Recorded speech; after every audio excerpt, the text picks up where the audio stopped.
The small New Jersey town of Flemington had never seen anything like it. In January 1935, its streets were packed with pressmen, celebrities, and thousands of rubberneckers. They were all participants in a big show played out in the crowded county courthouse. Journalists had already dubbed it the trial of the century. The star players were two men. One an obscure immigrant carpenter, the other a world celebrity, the airman Colonel Charles Lindbergh, the all-American hero who, in 1927, had become the first man to fly the Atlantic single-handed in the spirit of St. Louis. The carpenter, Bruno Richard Hauptmann, was soon to become famous too. He was to be convicted of the kidnap and murder of Lindbergh's baby son and sentenced to death. In Europe throughout 1935, Adolf Hitler hogged the headlines. But in America, the Nazi threat was overshadowed by the fate of Bruno Hauptmann. Was he a murderer or the dupe of a mysterious gang, not one of whom has ever been brought to justice? The riddle of the Lindbergh case echoes down to us today. On the night of Tuesday, the 1st of March, 1932, 20-months-old Charles Lindbergh Jr. was snatched from the Lindbergh mansion at Hopewell in the wilds of New Jersey. Normally, he wouldn't have been there. Charles and Anne Lindbergh only spent weekends at Hopewell, but they had stayed on since the baby had a cold. At 9 o'clock that night, as a strong wind thumped the walls of the house, Lindbergh heard a sharp noise outside, like the sound of wood snapping. He thought little of it. But an hour later came the ghastly revelation that a window had been forced open, and the baby's cot was empty. On the floor of the baby's bedroom and on a chest near the window were smears of reddish clay. An envelope lay on the radiator grill by the window. Inside was a strangely spelled note demanding a ransom of $50,000. At the bottom right-hand corner of the note was a crudely drawn symbol containing a red oval. A squad of detectives was quickly on the scene, soon to be followed by a swarm of reporters. Near the house, the police found two sections of a roughly built ladder. The top rung of the ladder's lower section was split. Leading away from the house, State Trooper Wolfe spotted two sets of footprints. He reported, "The kidnappers consisted of a party of at least 2 or more persons." This seemed likely, as the ladder was too flimsy and short for one man to climb into the baby's bedroom, abduct the child, and climb down single-handed. At this stage, the police suspected an inside job. The kidnappers had known where to strike and when. They apparently knew where the baby slept, and that on that night he was unattended by his nurse, Betty Gow. Suspicion focused on the parlour-maid, a young Englishwoman named Violet Sharp. She gave a series of contradictory explanations of her movements on the night of the kidnapping. The police made a note to interview Violet Sharp again. Meanwhile, the self-reliant Lindbergh was attempting to deal directly with the kidnappers. Such was his prestige that no one objected, even when he sought help from well-known mobsters. Hello, everybody. We speak to you now from Hopewell, New Jersey. A flash from the Lindbergh estate. It reads as follows. If the kidnappers of our child are unwilling to deal directly, we fully authorize Salvi Spitali and Irving Spitz to act as our go-betweens. We will also follow any other method suggested by the kidnappers that we can be sure will bring the return of our child. Signed, Charles A. and Anne Lindbergh. Lindbergh drew a blank, as he did with posters appealing for information on the kidnapping. There were no leads. Help then appeared from an unlikely quarter in the burly form of Dr. John Francis Condon, an eccentric, semi-retired teacher who lived in the Bronx. Condon had placed an advertisement in the Bronx Home News, offering his life savings if the kidnappers agreed to use him as a go-between. Astonishingly, they did. Their letter to Condon bore the same interlocking circles as the ransom note. Condon became Lindbergh's link with the kidnappers, his anonymity temporarily preserved by the codename Jafsy, the sound of his initials. On the 11th of March, Jafsy told the kidnappers that the money they had demanded was ready.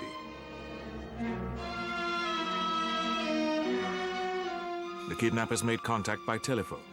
Jafsy reported that his caller had a German accent and that in the background, men were arguing in Italian. Jafsy met the kidnappers for the first time at Woodlawn Cemetery in the Bronx on the night of the 12th of March. He spotted a lookout, an Italianate man whose face was hidden by a white handkerchief.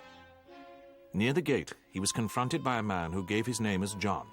He was subsequently dubbed Cemetery John. Later, Jafsy said that Cemetery John sounded exactly like the man on the telephone. John told Jafsy that there were 6 people in the gang. 2 of them, both women, were looking after the baby. 4 days later, the kidnappers sent Jafsy the baby's sleeping suit and a note making arrangements for the delivery of the money. Jafsy responded. The ransom money was assembled, most of it in easy-to-trace gold certificate bills. These were handed over at another cemetery in the Bronx, St. Raymond's, on the night of the 2nd of April. Lindbergh waited in a car parked nearby.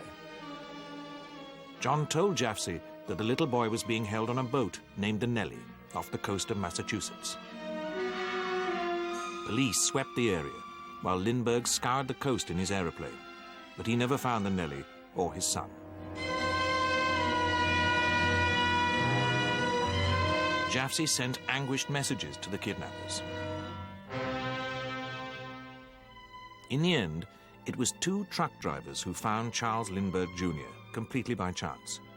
On the 12th of May, they stumbled on the boy's decomposing body, stuffed into a burlap bag in some woods, only 4 miles from Hopewell. The post-mortem concluded that the boy had probably died immediately after the kidnapping, his skull fractured by a fall. Had he been dropped when the ladder snapped?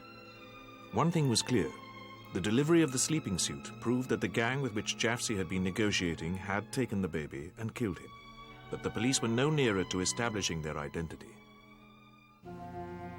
On the 21st of May, the police returned to the Lindbergh home at Hopewell to interview Violet Sharp. Her stories grew wilder and wilder. Another interview was arranged, but never took place. Violet Sharp committed suicide, drinking the cyanide solution she used for cleaning cutlery. Lindbergh ransom money was turning up in New York, but there were no leads. A massive police effort, costing millions of dollars, had produced no results. It seemed as if the trail had gone cold. Then, by pure chance, the police caught someone spending the ransom money. On the 16th of September, 1934, the cashier of a filling station on New York's Lower East Side noted the registration number of a customer who cashed one of the gold certificates. This led the police to this house on 222nd Street in the Bronx. In the upstairs apartment lived Bruno Richard Hauptmann. 3 days later, Hauptmann was arrested in his car. On him was another gold certificate whose serial number matched the ransom money. The next day, the police found much more. In Hauptmann's garage, detectives uncovered a carefully hidden cache of bills, $13,760, and all of it in Lindbergh ransom money. Now the world was asking, who was Bruno Richard Hauptmann? He had been born in Saxony in 1889. After fighting in the First World War, he'd served a jail sentence for armed robbery. He had entered the United States illegally. There he met and married his wife, Anna, another German immigrant, and got work as a carpenter.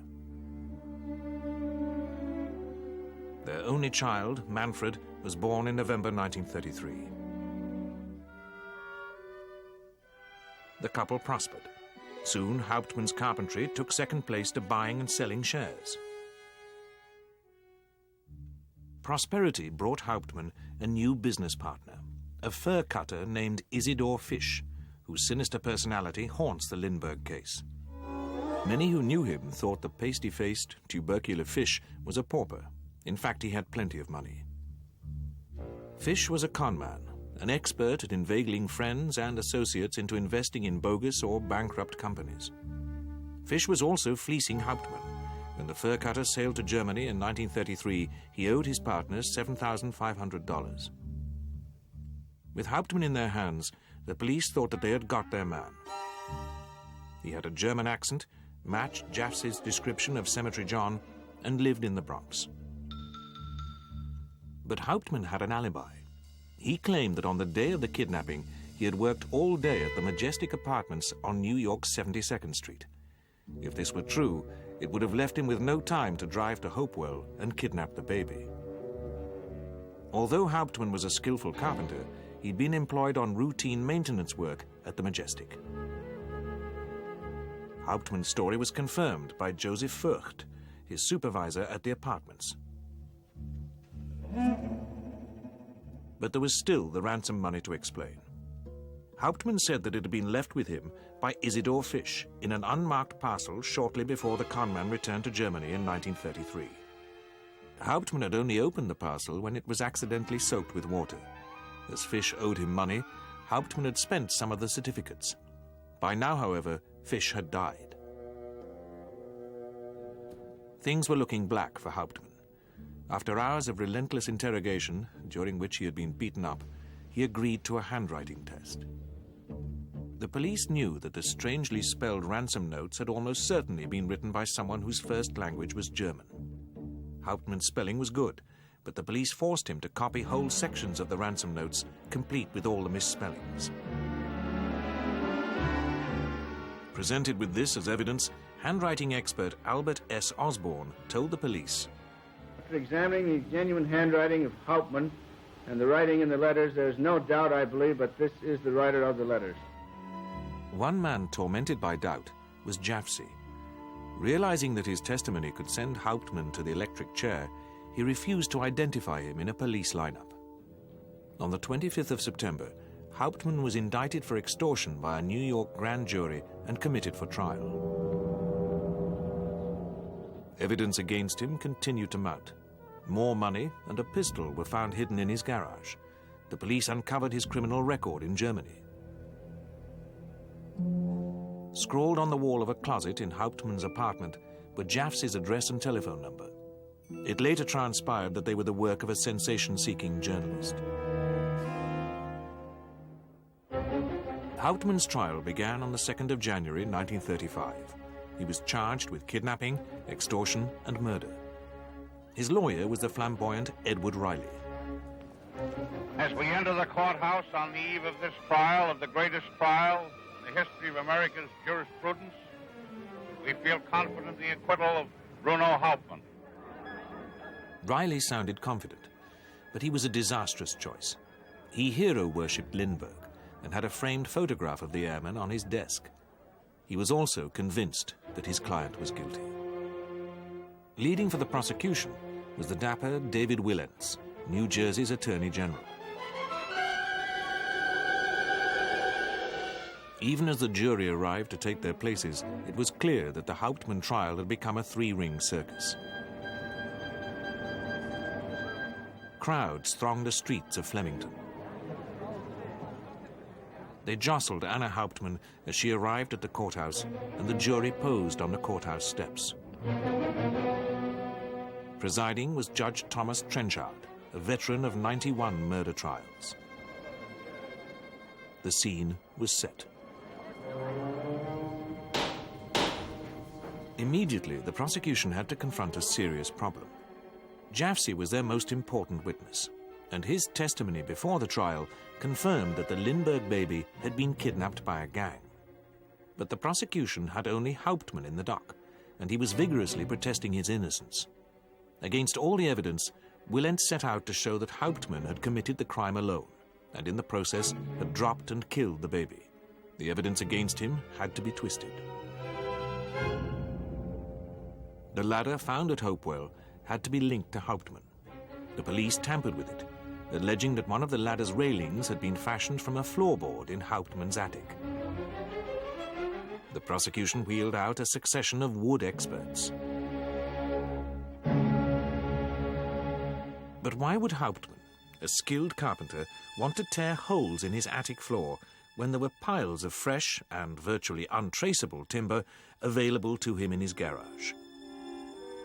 In all their interrogations of Hauptmann, the police never asked him to account for the missing floorboard.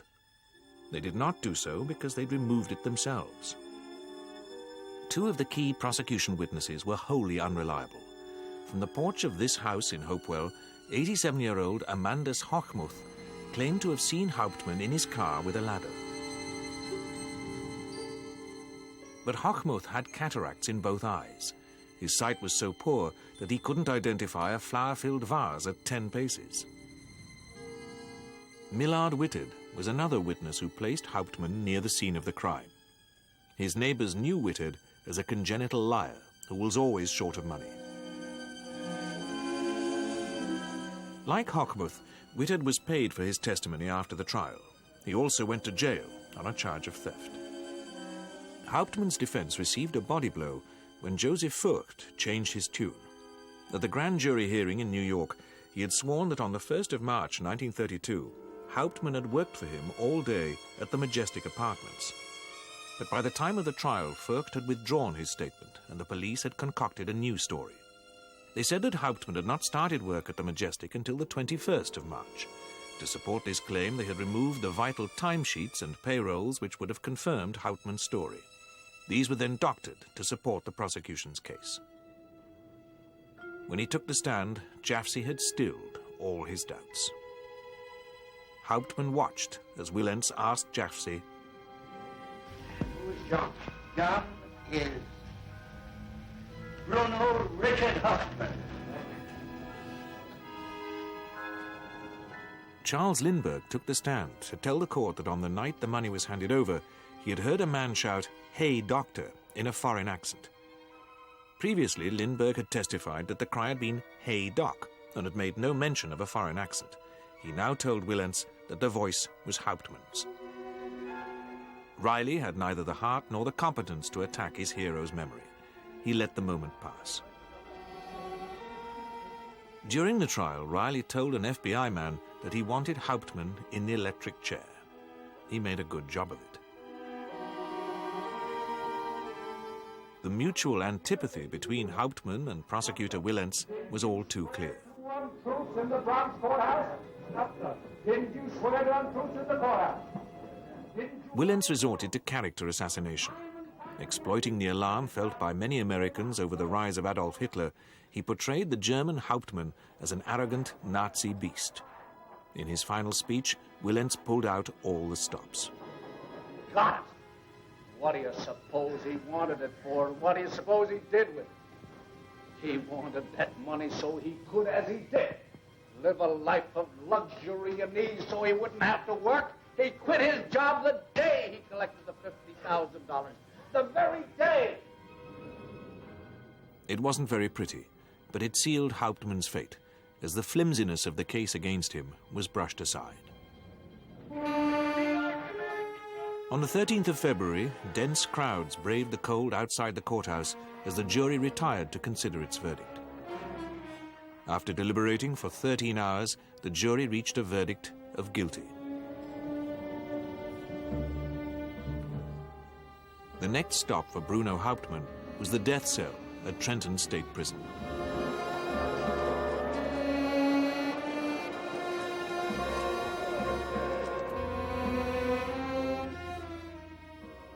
From behind bars, Hauptmann continued to protest his innocence. I want to tell the people of America that I am absolutely innocent of the crime of the murder.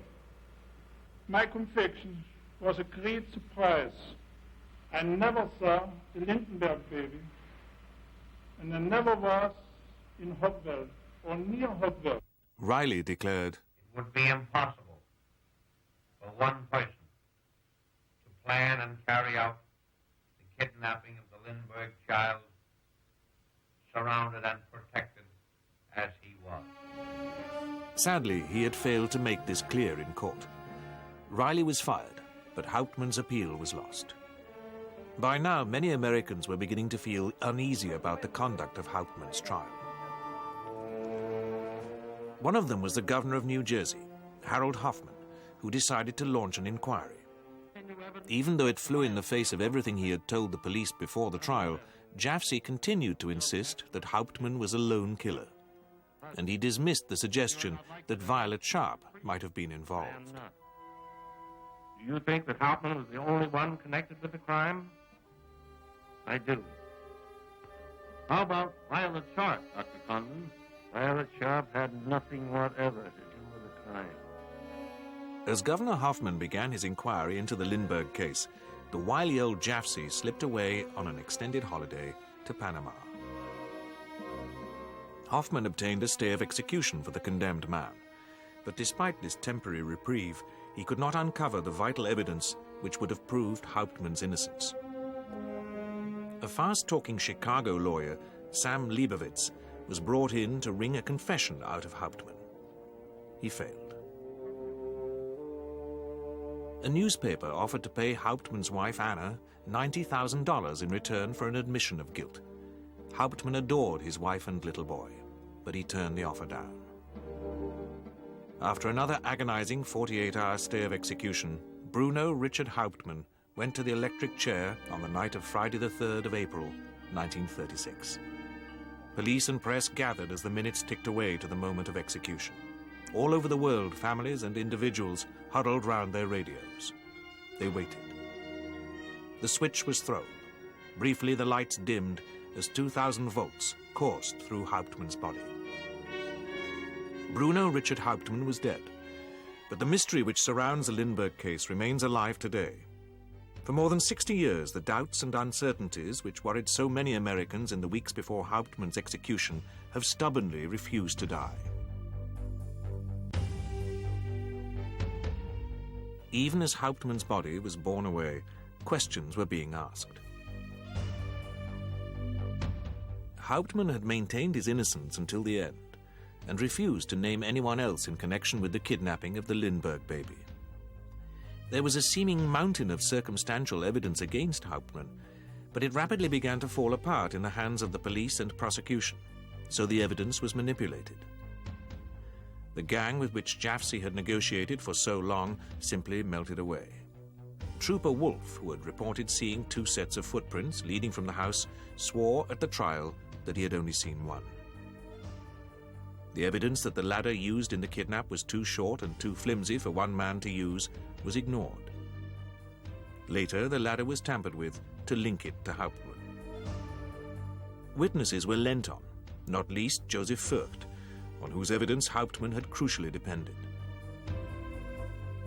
Lindbergh ransom money was still turning up in New York and Chicago. The police and the FBI, fearful that this would demolish the state's case against Hauptmann, suppressed these potentially embarrassing revelations. But ransom money had been found in Hauptmann's garage. Was he a confederate of the kidnappers or merely a pawn in their game? According to Hauptmann, the money had been given to him by the mysterious Isidor Fish. Was Fish the mastermind behind the kidnapping? Fish had gangster associates, including at least one Italian-American mobster. Was he the Italian-speaking member of the gang Jaffe overheard, or the Italianate lookout man at the cemetery? Like Violet Sharp, Fish carried his secrets to the grave. No hard evidence connects either of them to the crime. To the end, Hauptmann believed that Fish had acquired the money in the course of one of his many shady deals. Rather than risk depositing the hot money in a bank, Fish gave it to Hauptmann, trusting him not to open the parcel.